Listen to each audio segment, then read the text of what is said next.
Good evening. My name is Terry Alford, and welcome to Our Story. Thank you for welcoming us into your home to listen to what's happening in the Michigan Street African American Heritage Corridor and on the east side of Buffalo. Our Story is just one more forum to keep you all informed. Again, Our Story will air at this time every Thursday evening right here on Waffle Radio Power 96.5 FM.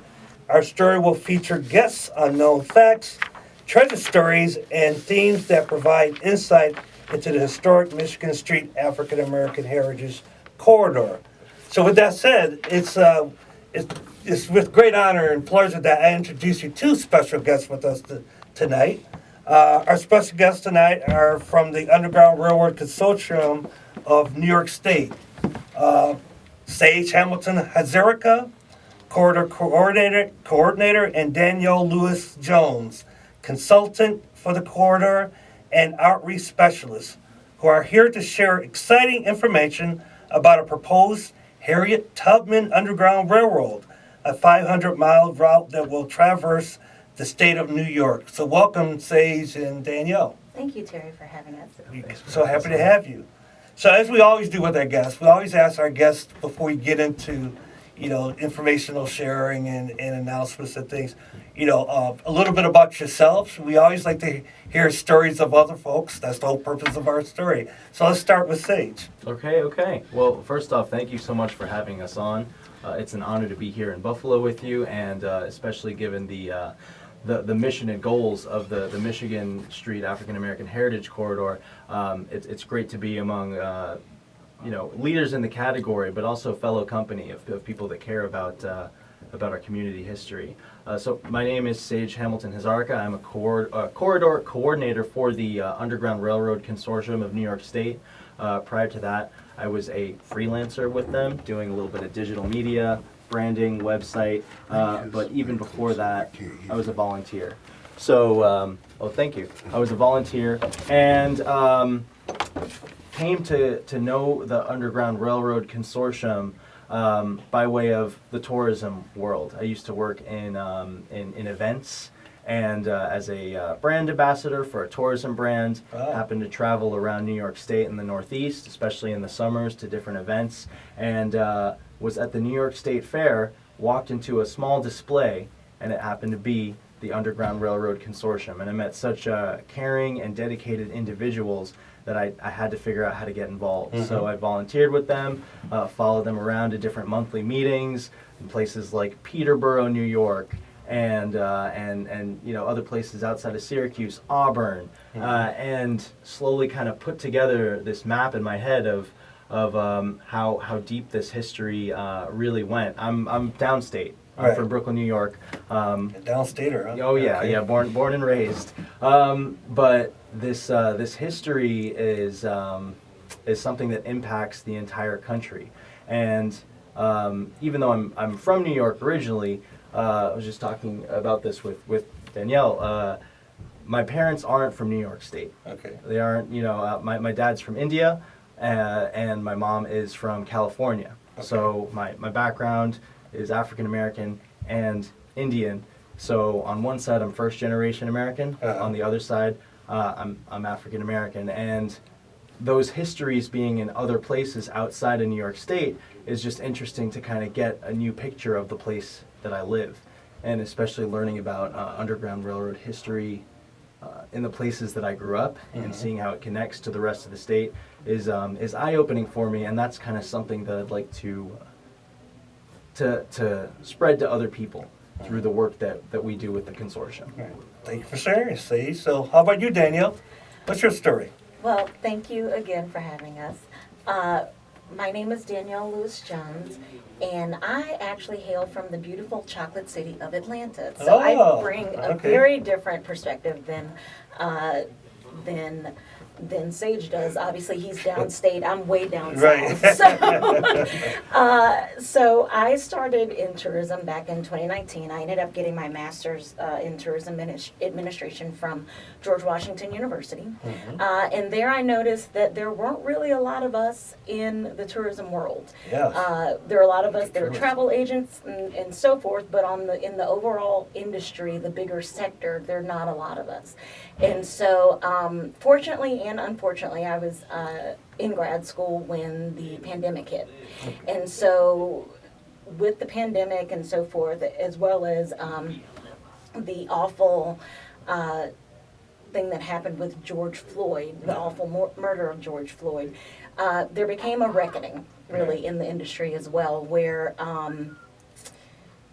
it was no longer that you could just say different things about inclusion in the industry. And so there was a monumental letter written by different heads of what's known as destination marketing organizations that were African American, in calling to task the industry. And so that kind of led me to various things, and then I ended up working in cultural heritage tourism on indigenous tourism projects, but still very active in various organizations dealing with African American inclusion in the industry. And so obviously being from Atlanta, lots of Black history there from the Civil Rights movement, but you know, and we had our own version of Michigan Street with, you know, Auburn Avenue and so forth, that the famed Auburn Avenue. And so wanting to tell our authentic stories is really what got me to this place of being a cultural heritage tourism consultant. And so myself and Cheryl Hargrove are the consultants on this particular project, working with SAGE in the Underground Railroad Consortium of New York, or IRCNES. And so it's been really an amazing experience so far. Being down south, you know, you obviously very familiar with the Underground Railroad and so forth, but it's very different perspective when you talk about abolition in the North. Yes. And all the historic things that happen here in New York State. Oftentimes, you know, the South receives a lot of bad press, and deservedly so, based on the history. But you know, there were a lot of things that were going on in New York State too, where it wasn't quite as welcoming, and so there was still an uphill battle that a lot of the that freedom seekers had to get over, and a lot of obstacles, whether it was you know, a lot of the slave catchers that would come up here, because New York City had a very vested interest in keeping it going. And so just having the different perspectives and the story that New York plays in it is very enlightening and very exciting, and I can't wait for the world really to know about that through these sites that IRCNES features in that they support, but then also through the formation of the corridor. Right. So. Well, thank you both for your stories, quite unique stories. That's what we like telling them, because, you know, there's always some interconnections and some similarities, but and that's what makes us all great, and that ties us all uniquely together, I think. So appreciate you both being on the show, and we'll get right into it. You know, you're both doing some exciting things with the consortium. So what exactly is the Underground Railroad Consortium for our listening audience? Absolutely. So the Underground Railroad Consortium of New York State, once again, IRCNES is the acronym we like to use, and it's a non-for-profit organization and a partnership association that comes together to promote cultural and historic organizations that preserve Underground Railroad and abolition history. So it services a lot of different groups of people.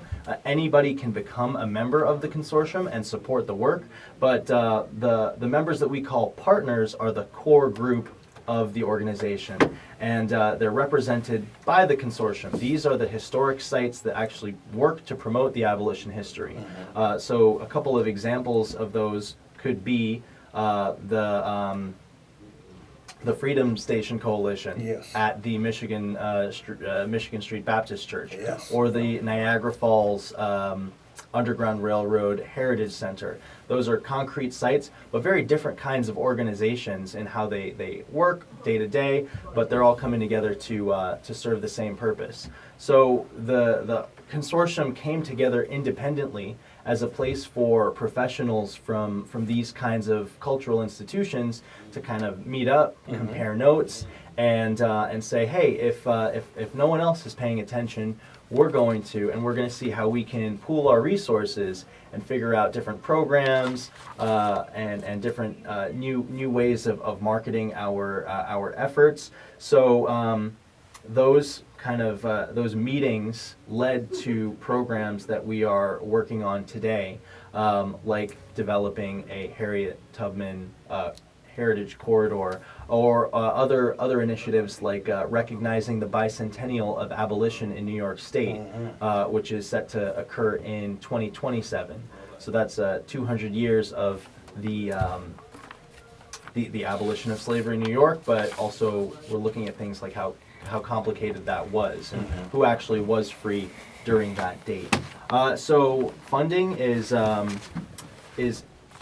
mostly it comes from membership dues. So the members pay annual fees, but the meetings that we host, like I said, are open to anybody. Right. But recently we did receive grant funding from an EPA program that enabled us to hire our first Grant. Yeah, love grants. We love grants. But that also made it possible for us to work with Hargrove International and Dannielle to really further this initiative. So that's kind of what we do in a nutshell. Well, thank you, Says. That's very thorough. It's always interesting. We're hearing about other groups that are involved and immersed in telling stories of freedom seekers and in particular of Harriet Tubman and that story. So we don't like to assume anything on our show. A lot of young listeners sometimes. So could you maybe talk about Harriet Tubman? Who was Harriet Tubman? Actually, Sage. Yeah, absolutely. And we if you have any, I'm not a historian. I call myself an amateur historian, but I'm learning every day, and that's part of the beauty of working with these talented groups. But Harriet Tubman was a revolutionary. You look at Harriet Tubman's life,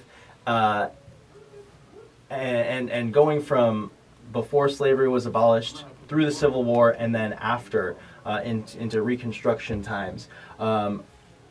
She as an individual represented the development of America's views on equal rights, on how black people were treated, on how women were treated, and what they had to do to be taken seriously as the backbone of our country. So Harriet Tubman was a freedom seeker. She self-emancipated from Maryland, made it through many states, including New York, to find freedom in St. Catharines, Ontario. And the first miraculous thing about that, or first of many, is that she didn't stop there. Harriet Tubman decided to go back into slavery territory and free her family. And one group of relatives led to another group of relatives, led to people who weren't even related to her, and she made about 13 trips to and from Maryland.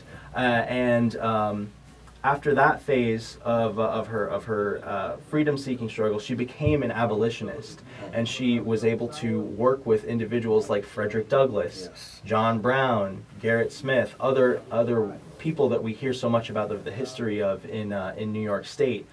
So she was behind the scenes as a freedom seeker, but influencing movements like like abolition of slavery and the women's rights movement. She was dialed in with so many different eras, and then during the Civil War, she was she became a veteran, but she was the first woman to lead an armed raid, lead a group of black soldiers. And even to this day, she's not always given the recognition for that phase of her life, to say the least. And then after the Civil War, when she settled in Auburn, New York, she was a... And she's known as Black Moses, but she, we can never substantiate she actually ever came through our corridor or through the city of Buffalo during those times of, freedom seekers, walking north from this area towards was commonly known as Broderick Park. It's recently been renamed Freedom Park to cross over the Niagara River into freedom. But she served as so much inspiration for so many freedom seekers who were seeking freedom and justice and to great risks, to achieve those things. Many of the freedom seekers that came to Buffalo through Buffalo, in many cases decided to stay in Buffalo because they felt safe. There's a stewardship. Who's going to take care of it? Who's going to pay for it? So all these different things will be part of the plan, but also is to do the overall introduction to the process so that the community is informed each step of the way. Right. And it tells about the route. It'll talk about the different components of the plan and who all's involved. So community input is very, very important in this process, as mandated by the DOT, as well as just, any good community organization wants that. No one wants to be on the bad side of history, like in Atlanta, but sometimes with different construction and so forth. So community involvement is very important in this process, and we're really excited to hear your voices and your opinions and to find out if there were any things that we may not know of. Sage and I, neither one of us are in Buffalo, but we are receiving input from you at the Michigan Street African American Foundation, commission office. So yes. Right. Are you working with tourist bureaus too across the state as well? So they're fully involved with this? We are hoping that they will be. Oh, so actually we have a dinner for them. This week we're here for the New York State Industry Association's conference. So basically the state of New York State's tourism. And so we have a dinner tomorrow where we've invited all of the destination marketing organizations or the tourism bureaus whose communities will be directly impacted by the route that's been chosen. And so in order to submit and have designation approved, we have to have letters of support from the different regional organizations, from the various, including the tourism bureaus, as well as elected officials. This can't be approved unless a legislative bill is passed saying that in New York State legislature. So that's why we're wanting the community to be informed about it. So I've been told that we're out of time. These 30 minutes they go really quick. Very fast. So again, we like to thank our guest tonight for coming and talking about this great news about a proposed Harriet Tubman, underground corridor. We love corridors in Buffalo. I represent one as well. So again, we thank our guests, Sage Hamilton Hazarika and Dannielle Lewis Jones. If you'd like more information about our Heritage Corridor, please visit us online at michiganstreetbuffalo.org or call our offices at 716-322-1002. So that's the end of our show tonight. Have a great evening, and we look forward to seeing you next week. Thank you so much. Thank you, Buffalo. The city fathers of the day, they weren't so endeared to African Americans or freedom seekers, but they just didn't like bounty hunters coming in and wreaking havoc. So they felt safe and they felt emboldened to want to stay in Buffalo. So that was all inspired by, this great champion of freedom that we know, commonly known as Harriet Tubman. Well, one of the things that, to kind of piggyback off of what you said, I think that one of the things that I'm really excited about too is that even though it may not have been substantiated that she's been here, none of this could have happened without context. Absolutely. And so, meaning there were a lot of people that supported the environment in order for this to be able to happen. And so, the freedom seekers themselves are important. You know, the Black Moses, Harriet Tubman, very, very important. Other abolitionists, you know, the people that opened their homes for those freedom seekers. And so I like to say that sadly, in historical purposes, we've been allowed one or two Black heroes, but or one or two heroes during each time period. Right. But with this, it gets to spotlight a lot of the people that helped contribute to this, whether it was financially or again with their homes and so forth, edging freedom seekers on. And of course, Harriet was extremely, extremely courageous in everything that she did. But you know, a lot of the things that happened couldn't have happened without the environment of a buffalo. You know, for that fertile soil for this to grow. I'm glad you said that, because that's really embodied. It's emblematic of the Michigan Street Baptist Church and the history behind that, with the great orators, the abolitionists of the day, including such people as Frederick Douglass, who you mentioned. So this is great, you know, in terms of what you're looking to try to do. So, you know, what will be the purpose or significance of a special underground railroad in Harriet Tubman's name? And while you answer that, could you maybe talk about where the route will begin? Where the routes would traverse around the state of New York, and where they will ultimately end. So, thank you for that wonderful question. So the purpose and the significance really is to create one cohesive heritage tourism or scenic drive experience that tells the story of Harriet Tubman and the freedom seekers and what made it unique because of New York. And so the things that we just talked about, you know, that happened in Buffalo and some of the other areas throughout the city. So as you mentioned earlier, it's 500 miles throughout the state, starting in Niagara Falls, and then going all the way throughout the state, hitting Peterborough, hitting Albany, Poughkeepsie, you know, going through Peekskill, Sleepy Hollow, and then ending over the George Washington Bridge in New Jersey, in Fort Hill, New Jersey. So so the unique thing about the corridor is that it can't use any interstates or toll roads in order for it to be designated as a scenic byway. So the ultimate goal is for it to be designated as a state byway for New York State, and then eventually a national byway. Fantastic. And then what's known as an all-American road. Currently, Maryland has a scenic byway. Pennsylvania, New Jersey, and Delaware are also working on theirs. And so ultimately what we're wanting is a multi-state corridor or byway, so for people to travel, to learn the different stories. And of course, Maryland is in Pennsylvania are very different than New York. I mean, you guys are amazing in New York. So thank you for that. Thank you. So not saying that they're not amazing. We don't want any hate mail or anything or any hate emails, but you know, each place is a place-based story unto itself. And so again, that's where the route begins.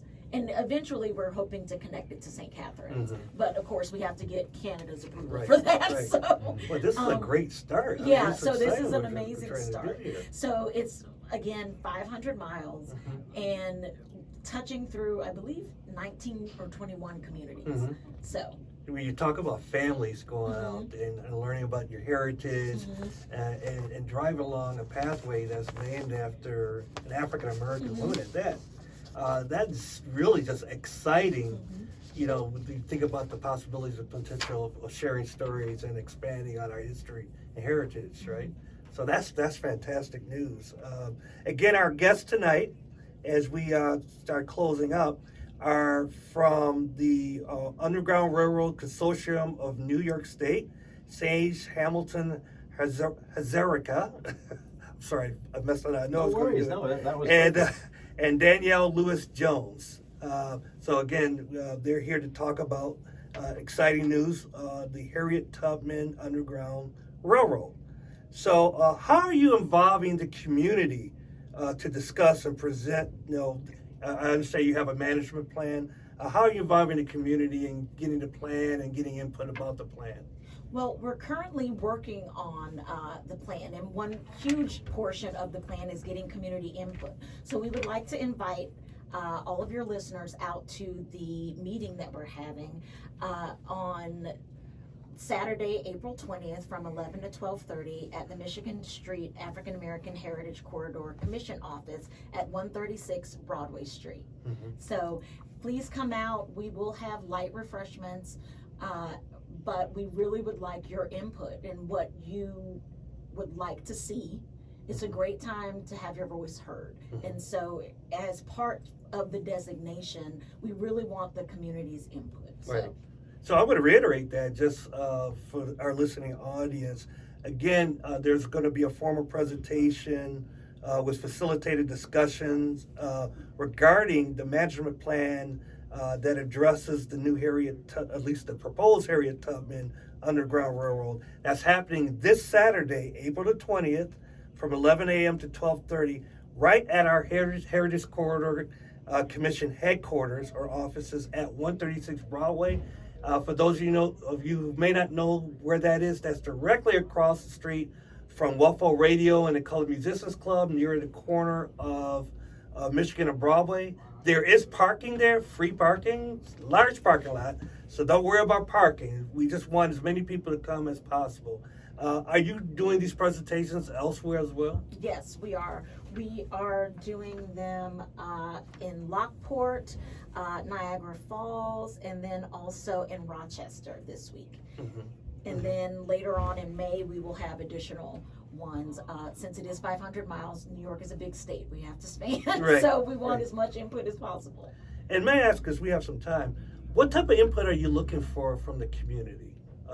And when you say input, you're looking for ideas, suggestions. I know you have a management plan, but is it, with suggestions that you get, input that you get, is that, can the plan be changed or revised based on the input that you receive? Actually, we're in the process of forming the plan. Gotcha. So we don't have Okay. the plan Got yet, it. and that's why we are wanting the community's input. It's always better to get the input, before than after. So, Absolutely. and it's much easier to formulate the plan with the input that's already been given. And then if you need to, you can always tweak something. But so that's what we're wanting, whether it is, your view of what it may, the plan will discuss traffic and safety